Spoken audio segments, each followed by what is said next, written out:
Ang Lisbon ay parang mini Sa version buhay, ng Rio de Janeiro. hindi natin alam Parehong kung may anong iconic bukas ang na view na. naghihintay. Pero ang Mapapa mahalaga, Lord, salamat po. patuloy Talaga tayong sa ganda. magsusumikap. Nandun ang Christ the Bawat King araw na ay parang kapatid pagkakataon ni upang magpatuloy, Christ the Redeemer. Naka-open magtagumpay, arms na parang at sinasabi, magbago. anak, Huwag rumampa matakot ka lang. maglakbay. At syempre, Kahit malabo ang ang 25 de daraanan, Abril Bridge sa na may dulo, peg na may Golden Gate liwanag na Bridge. naghihintay. Parehong aesthetic.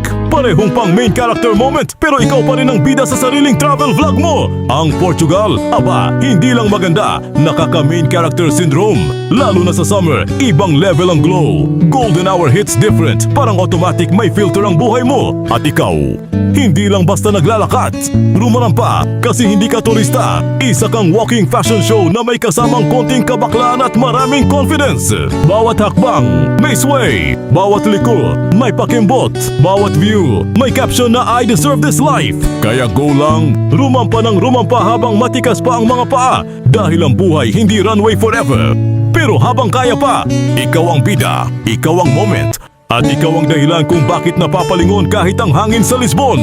Ang Lisbon ay hindi lang basta travel destination. Isa siyang paalala na hindi lahat ng maganda ay kailangang mahal. Minsan kailangan mo lang ng lakas ng loob at konting kapal ng mukha para magmukhang sosyal kahit budget traveler ka lang. O may Christ the King na parang kapatid ni Christ the Redeemer. Nakabukas ang mga kamay.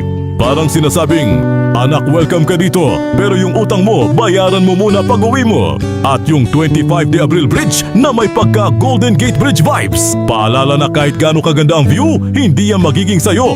Picture lang, then move on. Parang ex mo. Real talk. Hindi ka yayaman sa kakatravel, pero yayaman ka sa kwento. Hindi mo madadala ang Lisbon pa uwi, pero madadala mo yung lakad mo na parang wala kang problema kahit ubos na budget mo. At oo, aminin na natin, minsan mas marami ka pang outfit kaysa pera. Pero sige lang, kasi sa travel, hindi importante kung gaano karami ang laman ng wallet mo. Ang importante, marunong kang mag-enjoy kahit may konting struggle. Kasi ang totoong lesson ng travel, hindi yung maganda ang lugar, kundi kung paano ka nagiging mas matapang, mas flexible, at mas totoo sa sarili mo habang nawawala ka sa mapa. So rumampa ka lang, kimbot dito, post doon. Pero tandaan, hindi lahat ng maganda ay para sa'yo. At hindi lahat ng sayo ay magtatagal.